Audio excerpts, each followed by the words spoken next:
You won't get results if you're always holding back. What if I told you that in just a week or two, with 3 family outings and family members from overseas and a few stolen moments alone, you could create images that actually matter? Not just pretty pictures, but photographs with soul. Photographs that you will be proud of, and photographs that you're excited to share. Most of us might waste a lot of valuable time when we could also be taking amazing photos. It doesn't mean that we shouldn't be present with other people, with our friends or family. We should focus on them and be present. But it doesn't mean that we need to ignore our camera the whole time. We can get great images pretty much whatever you're doing and wherever you are. Sometimes you just have to carve out that space. We don't always have the time to make an entire day to go out and photograph or to go on a trip, but we want to photograph. So how can we solve that? We make the time in the everyday things that we might be doing. As you can see, and as I've told you, I'm with my camera almost all the time. I'm Rebecca. And a few weeks ago, I challenged myself to find meaningful photography in the most ordinary and somewhat complicated circumstances. We had family visiting from overseas, so I obviously wanted to be with them. I wanted to have quality time with them, and they were, of course, my first priority. On the other hand, I didn't want to miss out on photographing on opportunities in places that we visited. Some of the places were brand new. Some were places I revisited and wanted to shoot. And I wanted to still produce work to the best of my ability. And as you know, the photography in my life is intertwined with everything in my life. And I wanted to share with you guys and teach you specifically from these situations how you too can get photography in your everyday situations, even if there are challenges. If you're new to our channel, this is a channel where we talk photography and we try to elevate our photography to be more meaningful and deep and show something from within us, not just snapshots. And today is another opportunity where I wanted to impart those ideas through a little bit of a different angle. The fact that I went to new and old destinations also adds to the range of how I could share various types of photography with you. The complications are not only in the photography and our settings, but sometimes more so in juggling our time and our situations, taking care of the family I was with in my case, being present with them and there with them, and trying to get quality images and discovering new places and how to navigate through them and creating new angles and ideas from locations that I have been to before. Challenges we all face with our photography. So by the end of this video, I hope you'll have the inspiration and maybe even a simple framework for creating images with depth, no matter where you are, what camera you're using, and for the most part, no matter even what kind of circumstances you're in. There's always a place we can carve. So I'm going to show you 3 places that we visited within the 10 days that we had family here, and how I hopefully was able to juggle getting the photography done and at the same time be with my family and show them a good time and an interesting time. The first place we visited was a place called the Pool of Arches. It's a small place. I'd never been to it, nor had I heard of it. And then it popped up one day. It's a place that many tourists miss. The Pool of Arches is in the ancient city of Ramla. It's an underground water reservoir built in 789 AD. The pool was built as a roofed water reservoir for the residents of the city of Ramla.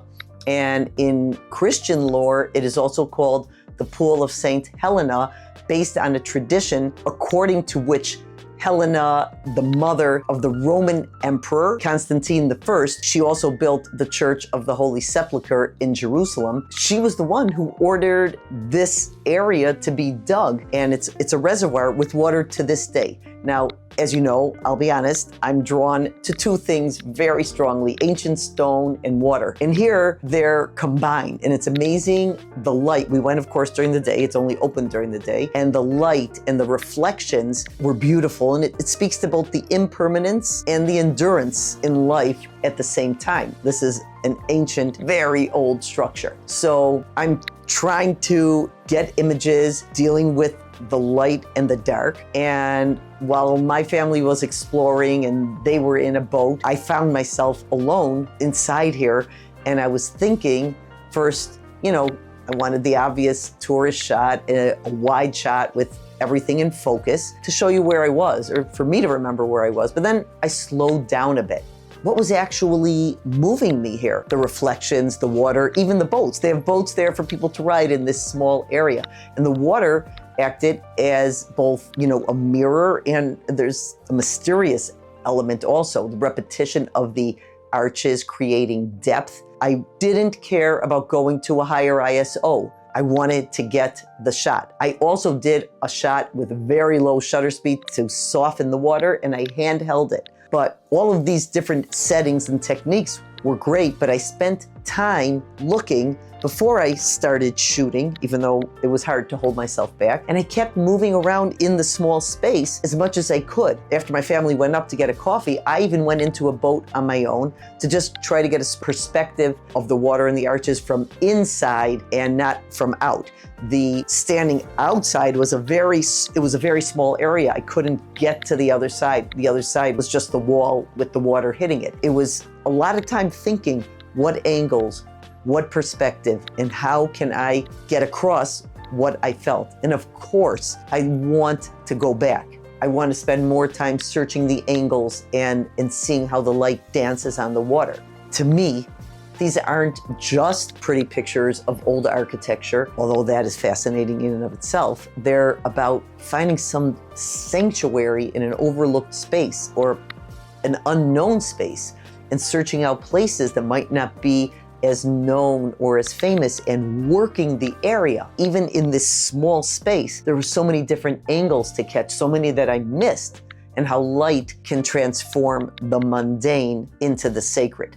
So that's what I mean by photography with soul. It's not just documenting what we see. Of course, that's part of it, but it's capturing what I felt, and I still didn't get enough time there. Later on, we went in that city to the famous Ramla market. Now, I love markets. I think most photographers, especially street photographers, love marketplaces, the different people, the bustling action. It was just another new market that I hadn't been to. I've been to many markets, and whenever I travel, that's one of the first places I ask for. Where is a local market? What was my challenge? To create something authentic when I'm surrounded by the obvious, fruits and vegetables, and also I have people with me that don't want to get delayed. So it's not an outing where it's just me by myself. I couldn't stop every few seconds, and I couldn't stand in one place for many minutes, which is what I do when I go on my own. But I was able to find subjects that were interesting, and I moved through the market looking for the light and interesting subjects. I am looking for people and interesting characters, but I also sort of let them reveal themselves to me. This one vendor, he caught my attention not because of what he was selling, but just because of how he inhabited his space. We only see a little sliver of him. I caught him glimpsing from out of his stall with the materials in the background. Something was interesting about him. And the wider shot that shows the market with the lemons and the potatoes and the shoppers of all different types, the variety and the people in action in this market was a treasure. I didn't have a lot of time, but I was able to find a few images, a few sparks in this market for my first time there, and catch a glimpse of what it was about, and again, whet my appetite to come back. Just enjoy looking at the market and feeling the action and the atmosphere. I waited, I watched, I used the available light from the light that was diving in from the opaque overhead enclosure. And the key for me was sort of trying to blend in with the environment instead of being an intrusion to people, and the usual challenges of street photography and possibly invading people's space, but it worked out well. Some people I went away from because they didn't want to be in an image, but I really went for more of a shallow depth of field and worked with the existing light. But I really shot most of these at eye level, and I wanted to include the elements that told the story, for example, of this vendor when something in his character is shown in this sliver of his face.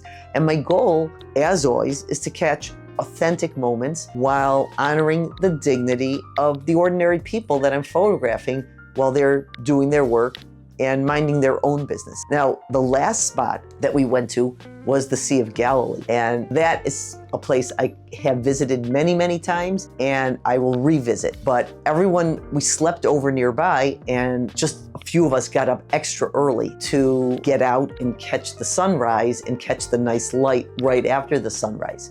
So it meant leaving most everybody behind for a while, but they were sleeping. And we drove to the sea to catch the sunrise and the beautiful light. Now, could I find something beyond, the postcard image of the beautiful sea and the mountains in the distance? And of course, I also want to catch that image as well. I want to show you the shooting process of approaching the sea and the rocks and the little waves and the beautiful landscape. Beyond that, I noticed the people who were there. And we've talked about inserting people or using people that are in an image, not waiting for a clean landscape. So these subjects were interesting in and of themselves, and they also showed the scale, the relationship between the human activity and this vast landscape. I used a longer lens in most of the images to compress the background, and I wanted to isolate this solitary figure against the misty mountains in the back. And sometimes meaningful photography is about what you exclude as much as what you might include. Again, that is your choice. That is our choice as the artist. The contemplative images, my own meditative stance and attitude in those moments. There's something profound about photographing alone. There's no one to impress, no one to rush. Whoever joined me was on their own. We can wait for the light to change. We can do many images from many angles to see where the right image will emerge, where the right moment will happen. And the photography itself is a meditation. And believe me, patience pays off. There were a number of images that I was very happy with. The lone fisherman. And it's not necessarily about fishing or tourism. To me, it's about solitude, about the human need to find quiet spaces in a noisy world. Sometimes it could be about aloneness, sometimes it could be about loneliness. But when people see these images, I want them to feel that longing for stillness is something universal, and I can show it, I can share it. Again, it's usually not about the gear. The camera, even our phones, can zoom in. And every single principle that I've shown you and that I show you and that I share with you works with almost any camera, including your smartphone camera. The magic is in slowing down enough to actually see, asking what draws you to a scene, what draws me to something emotionally, waiting for the right light, looking for the right light, waiting for the right moment, and looking for that right moment, more waiting for it. Shooting what moves us, not what we think should move others. The idea of solitude and aloneness really is something that moves me. And in my opinion, what is almost most important is always shooting. Now, there's no need for you guys to necessarily be as obsessive as I can be. Maybe you are, maybe you're not, but take advantage of your time in every location to catch something interesting, something moving, something beautiful, something worth documenting. Even if you're on a tight schedule or with family or friends, there's always some time to capture something. And obviously I'm speaking to you because you love photography. There's something to document. You don't need exotic locations or perfect conditions. Start with your neighborhood, with your daily routine. What catches your eye on the way to work? How does light change in your living room throughout the day, even throughout the seasons? Meaning comes from intention. not destination. But when you do go beyond your neighborhood and visit an interesting location, go back, try to go back. The basic settings that work, even though we aren't always focusing on the technical, but the basic settings are something that is not that difficult to learn. Maybe learn through aperture priority mode if you don't want to start working with manual. Understand how depth of field works. What do you want to tell with your story? Do you want something with more depth of field or less depth of field? Think about it before you go out. But remember that technique serves vision, not the other way around. We have spoken about editing and that each of us as artists can choose how much editing we want to do. That's our choice. I recently came across a new editing software program. It's called Luminar Neo. It's very intuitive. It has tremendous power, and it's power that can be used to varying degrees, a little bit or a tremendous amount. And it has vast capability to create edits to images that can meet practically everyone's tastes. Now, I've shown you some Lightroom editing here and even in the past, as well as some Luminar Neo editing. I've put an affiliate link in the description, and whoever purchases the program Luminar Neo from now until October 7th can receive a 20% discount on the program if you click the link and enter the coupon code Rebecca20. After October 7th, there will still be a discount, but it will be a 10% discount, and that code for the discount is Rebecca10. Now, I myself am loving working with Luminar Neo. I just began working with it, and I'll share more about it as I continue to learn it and grow with it. Now, I'm an Adobe Lightroom user for many years. It crashes a lot, but I have found that Luminar Neo has tremendous AI capabilities and ease that go beyond Lightroom. I will still be using Lightroom. Each program has its own strength. I personally plan to use both of them to maximize the potential in editing various photos with each of the strengths of the programs. Now, the challenge that I give you for this week is, for the next 7 days, or it could be 6 days, or it could be 10, take one intentional photograph every day. Not necessarily for social media, not to document a major project, but to connect with something that moves you and that gets you in the habit of shooting no matter what your circumstances are. You can share the photos in the comments or with me on Instagram, Rebecca Co Photo, as long as it's an image that matters to you, that moved you in some way. If this approach to photography resonates with you, subscribe, join us for more behind the scenes content and explanations about how to find meaning in your images and how to create images with more meaning. I'll always be sharing ideas on meaningful photography and also technical ideas and technical techniques that will help you learn and grow, even though our focus is not on the technique and or the equipment, but we will learn how to choose and use different techniques and equipments to help up our game. It's not about expensive gear. It's about paying attention to what matters to you, about seeking out the things, the places, the times that move you, things that are close or far. The world needs your unique way of seeing. So I also want to thank you again for joining the channel, and for those of you who will join. I want to thank those of you who have joined on the quest of the one-on-one sessions together with me to elevate your photography in a more personal and customized fashion. Write me at Photos at Images Through Time. It's all in the description if you're interested in one-on-one sessions. We will continue to explore and learn together, and I will see you in the next video. Thank you.